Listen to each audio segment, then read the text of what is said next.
Ya, Presiden Joko Widodo Minggu pagi olahraga dan makan bersama dengan Ketum Demokrat Agus Harimurti Yudhoyono di Yogyakarta. Sebelumnya kita tahu 5 Januari tadi sudah dibahas, Jokowi juga makan malam bersama Ketua Umum Gerindra Prabowo Subianto di Menteng, Jakarta. Hal yang sama juga terjadi dengan Ketum Golkar Erlangga Hartarto dan Ketum PAN Zulkifli Hasan. Vita. Nah, ini menarik sekali Alfat ya. Pertemuan dengan sejumlah ketua umum partai politik ini memantik pertanyaan soal netralitas Joko Widodo sebagai presiden. Namun Jokowi telah menjawab bahwa presiden boleh berkampanye dan memihak yang disertai dengan syarat. Lantas, apa pengaruh safari politik presiden ini bagi kemenangan Capres-Cawapres di pemilu bulan depan? Kami akan langsung bahasnya di Kawar Petang hari ini bersama dengan sejumlah narasumber. Ada pakar politik Hanta Yuda dan Muhammad Kodari yang sudah bergabung di studio. Selamat petang semuanya. Kita mulai dulu ke Mas Hanta. Mas Hanta, ini sebetulnya rangkaian peristiwa ya Mas Hanta ya. Kita tahu beberapa waktu sebelumnya Pak Presiden juga bertemu dengan partai pengusung dan pendukung dari 02 dan pagi tadi ini bertemu dengan Ketua Umum Partai Demokrat Agus Harimurti Yudhoyono. Apakah rangkaian pertemuan ini merupakan bentuk keberpihakan Pak Presiden terhadap paslon tertentu atau ya ini merupakan pertemuan biasa saja? Seperti apa Mas Hanta? Ini pertemuan yang cukup hangat ya. Pertama dipertemukan karena kedua tokoh ini sama-sama hobi olahraga kalau kita perhatikan. Dan sebelumnya kalau dikaitkan safari politik, Vita, betul juga nyambung karena pertemuan sebelumnya Pak Jokowi bertemu dengan ketua umum ke partai-partai utama pendukung pasangan 02. Bertemu dengan ketua umum tadi di Prolog TV One, ketua umum Golkar, ketua umum PAN, juga sudah bertemu dengan Pak Prabowo sebelumnya ketua umum Gerindra sekaligus menjadi capres. Cuma memang agak spesialnya Mas AHY ini adalah bukan menteri. Kalau yang lain tadi kan 3 yang saya sebutkan Prolog di TV One adalah para menteri. AHY bukan menteri. Yang kedua Partai Demokrat sedang berada di luar pemerintahan Pak Jokowi. Itu yang membedakan yang menarik. Dan yang ketiga Demokrat dan Mas AHY bergabung belakangan di dalam koalisi Indonesia Maju yang mendukung Prabowo Gibran. Itu saja bedanya. Tapi yang lebih menarik karena ini situasinya adalah pemilu, tentu saya ingin membacanya dalam perspektif elektoral. Seperti tadi disampaikan oleh Vita, apa sih pengaruhnya kepada dukungan capres-cawapres dinamika politik per hari ini. Saya membacanya dari sisi motif politik atau paling tidak pengaruh atau keuntungan politiknya. Pertama, dari sisi Pak Jokowi secara elektoral, ini bagian dari kalau tadi kita kaitkan safari politik, maka ini dalam rangka untuk memperkuat soliditas di internal koalisi pasangan Prabowo Gibran. Ini saya kira melanjutkan. Jadi ada 4 partai yang menjadi penopang utama yang kursinya ada di parlemen pasangan 02. Jadi semakin solid sekaligus membuktikan bahwa Pak Jokowi tanda petik memang merestui bergabungnya Partai Demokrat. Pak Jokowi kita kenal juga ada tokoh utama kingmaker di balik pengusungan pasangan 02. Yang kedua, ini juga menarik saya kira dari sisi Demokrat ini kan punya basis massa. Nah sehingga di situasi yang tinggal kurang dari 3 minggu ini bisa semakin efektif membawa basis massa Demokrat ke dalam konteks Pilpres ya ke pasangan 02. Dan kita tahu misalnya berdasarkan data survei Poltreking Indonesia, data kami menunjukkan dukungan dari pemilih Partai Demokrat itu semakin solid, semakin kuat, semakin kami melakukan survei, tracking survei setiap bulan itu semakin naik persentasenya. Itu yang kedua saya kira mesin Demokrat atau pemilih Demokrat itu mungkin diupayakan untuk bergerak bermigrasi semakin optimal, semakin maksimal untuk mendukung capres yang tentu juga kita tahu ada paslon 2. Yang ketiga mungkin di luar konteks Pilpres, kita tahu seperti saya katakan tadi Vita bahwa Partai Demokrat kan di luar pemerintahan. Nah di sisi yang lain kita sebelum bicara Pilpres sekarang di pemerintahan Pak Jokowi yang akan berakhir 20 Oktober nanti, ini kan ada di dalam pemerintahan, ada PD Perjuangan yang hubungan atau relasi politiknya dengan Pak Jokowi sedang tidak baik-baik saja saat ini. Di saat yang sama ada Partai Demokrat yang di luar pemerintahan, tidak bergabung di dalam kabinet, tapi bergabung di dalam Pilpres 02, hubungannya sedang sangat baik. Nah ini yang dinamika ini bisa terjadi ada isu misalnya potensi menteri keluar atau ada cabut dukungan dan seterusnya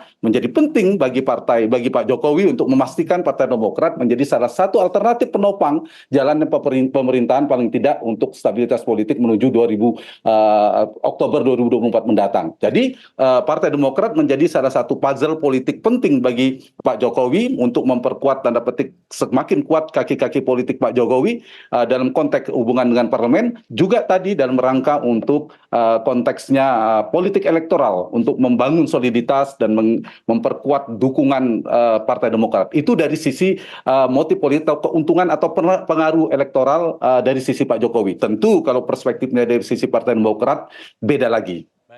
Dan Mas Ahaye. Seperti apa nanti, Mas Hanta, kalau kita lihat ini masalah satu putaran dua putaran, artinya kan memperebutkan swing voter yang masih bisa berubah-berubah nih. Nah, berapa persen kemudian swing voter yang menurut temuan Anda nih yang masih bisa diperebutkan untuk bisa menentukan satu putaran atau dua putaran? Ya, memang kalau kita bikin dari sisi kemantapan ada 3 kategori ya, kelompok pemilih strong voters, dia sudah kuat, sudah loyal, itu cukup tinggi sampai 70-an%. Kemudian ada swing yang kemungkinan masih mungkin berubah, dia sudah memilih tapi masih mungkin berubah. Dan yang ketiga adalah memang belum undecided, yang belum menentukan pilihan.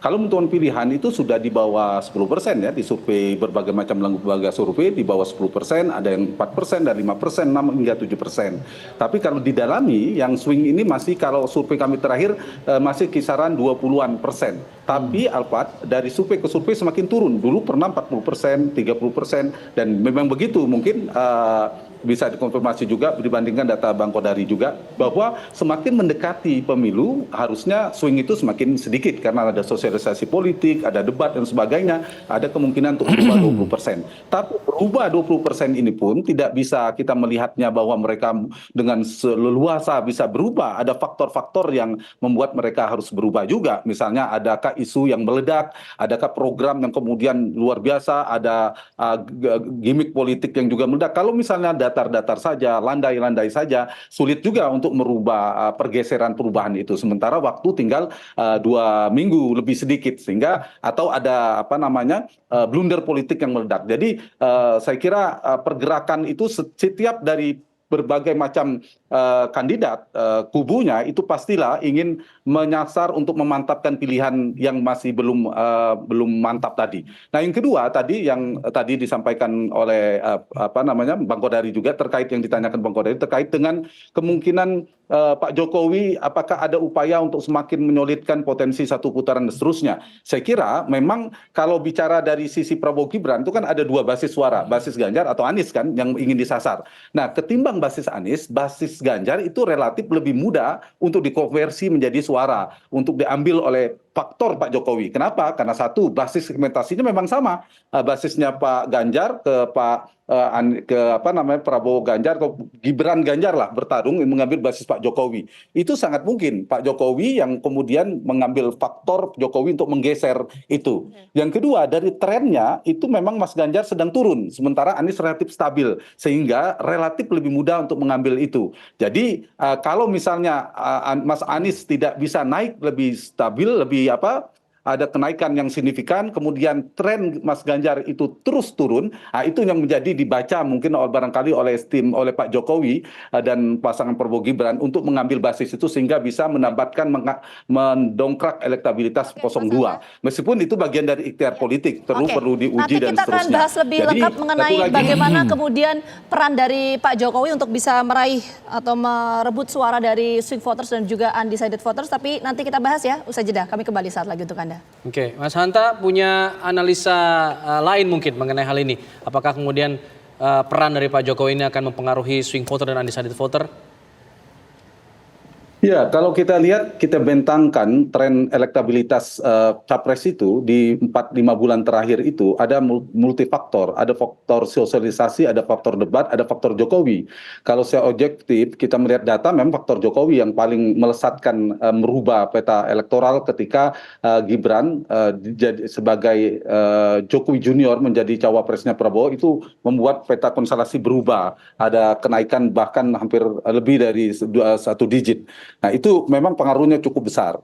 Sehingga hari ini kondisinya menurut saya memang semua masing-masing kandidat itu pertanyaan apakah akan terus berlanjut migrasinya basis pemilih Jokowi 2019 yang lalu, itu kan tadinya banyak ke Mas Ganjar. Nah, sekarang sudah banyak ke Pak Prabowo. Nah, apakah itu terus berlanjut atau akan terhenti atau dia melandai? Kalau terus berlanjut ada potensi semakin bertambah dan trennya masih berjalan. Nah, juga yang kedua, Alfat, lihat ini soal balapan elektoral ya. Kita perhatikan ini dua ingat bukan sekedar permainan main sepak bola. Kalau sepak bola kan cukup siapa skor tertingginya sudah dia akan jadi pemenang. Ini mengejar skor sebenarnya. 02 kalau kita perhatikan itu termasuk di dalam ada Pak Jokowi ingin mengejar agar Pilpres berlangsung dalam satu putaran. Sementara 01 dan 03 itu berupaya di sisa waktu untuk menjadikan Pilpres berlangsung dalam 2 putaran sehingga mereka punya waktu untuk melakukan strategi baru untuk berhadapan dengan Pak Prabowo di putaran kedua. Di saat yang sama mereka juga upayanya karena 1 dan 3 ini bertarung untuk masuk putaran kedua, mereka juga bertarung di antara keduanya untuk berhadapan dengan Pak Prabowo. Jadi kan sederhananya Pilpres 2 potensi, 1 putaran atau 2 putaran. Kalau 1 putaran berdasarkan data yang memiliki potensi dari kedekatan angkanya memang pasangan nomor 2. Tapi kalau kemudian masuk di putaran kedua, yang berpotensi masuk di putaran kedua itu adalah pasangan nomor 2 yang paling siap. Lalu yang kedua antara 1 dan 3 bertarung ini punya potensi. Dan kalau dibaca trennya Alfat, pasangan 1 Anies Baswedan Mohaimin itu lebih besar potensi ketimbang Ganjar Mahfud MD untuk bertarung di putaran kedua. Kalau sekiranya Pilpres berlangsung 2 putaran. Nah yang kedua, yang menarik tadi ya, kita kerap menganalisa terkait dengan kingmaker di belakangnya. Ini juga mungkin bagian dari upaya pemilih memilih berbagai macam pertimbangan kandidatnya, pertimbangan partainya, pertimbangan siapa yang di belakangnya. Jadi kalau lihat bobot politiknya kan Pak Surya Paloh, Pak Ibu Megawati, itu kalibernya presiden yang pernah jadi presiden. Pak Surya belum pernah jadi presiden, tapi ya bobot politiknya tinggi, cukup kuat, tokoh besar juga, Ibu Mega, Pak Surya Paloh, Pak Jokowi dan Pak SBY, dan mereka memiliki potensi-potensi yang kuat semua. Mas Hanta, jadi maaf, dinamika di waktu 2 minggu ini sangat menentukan bagi semuanya. Apapun bisa dilakukan untuk menaikkan elektabilitas atau justru harus hati-hati. Kalau tidak hati-hati juga bisa, yang harus dihindari adalah blunder politik. Tapi kalau misalnya tidak ada blunder politik, kita sudah bisa memprediksi bagaimana tren elektabilitasnya. Satu lagi dari sisi Partai Demokrat nggak kita bahas tadi, Vita, Demokrat juga penting pertemuan hari ini. Mereka kan elektabilitasnya tidak terlalu tinggi sekarang ini, karena posisinya tanggung. Tadi yang bersama Anies Baswedan mengusung perubahan, sekarang bergabung keberlanjutan bersama Prabowo, sehingga harus totalitas, harus jelas posisi politik hari ini. Dengan bergabung dengan Pak Jokowi, mungkin ada upaya untuk memperbaiki elektoralnya. Yang kedua, satu lagi, mendapatkan berkah elektoral kotel efek dari pasangan nomor 2, mereka belum begitu besar. Dan satu lagi, Mas Ahaye, saya kira penting untuk mengambil posisi level politik nasional. Apakah mungkin kalau misalnya ini yang didukung pasangan nomor 2 menjadi presiden Pak Prabowo, Mas Ahaye tentu peluang menjadi menteri untuk masuk kabinet sangat besar. Atau ada kemungkinan bergabung di pemerintahan Pak Jokowi yang sisa sekitar 10 bulan ke depan, ya juga ada. Jadi potensi pertemuan hari ini, simpulan saya adalah semacam simbiosis politik mutualisme. Menguntungkan semuanya, menguntungkan Pak Jokowi, menguntungkan koalisi Pilpres, dan menguntungkan Mas Ahaye dan Partai Demokrat. Oke Mas Hanta, kalau tadi kita mengutip pernyataan dari Bang Kodari kan menarik. Ada fenomena para kingmaker ini turun gunung, termasuk salah satunya adalah Pak Presiden Joko Widodo. Sementara tadi Mas Hanta menyampaikan bahwa yang menjadi diskursus publik saat ini kan mengenai 1 atau 2 putaran. Apakah bisa saya pertanyakan nggak? Apakah kemudian para kingmaker yang turun gunung ini sebagai upaya pertarungan untuk Pilpres nanti bisa berlangsung 1 atau 2 putaran? Bisa dibaca seperti itu, Mas Hanta? Betul sekali. Persis. Pak Surya Paloh turun, Ibu Mega turun dalam rangka untuk menjadikan agar Pilpres berlangsung 2 putaran. Kalau 2 putaran, dua sekaligus ya. Kalau Pak Surya turun gunung, Ibu Mega turun gunung, 2 agendanya. Memastikan agar Pilpres berlangsung dalam 2 putaran, sehingga harapannya Prabowo Gibran tidak sampai 50%. Yang kedua, mereka harus menang nomor 2 runner up untuk bertarung di putaran kedua. Itu tujuannya, jelas.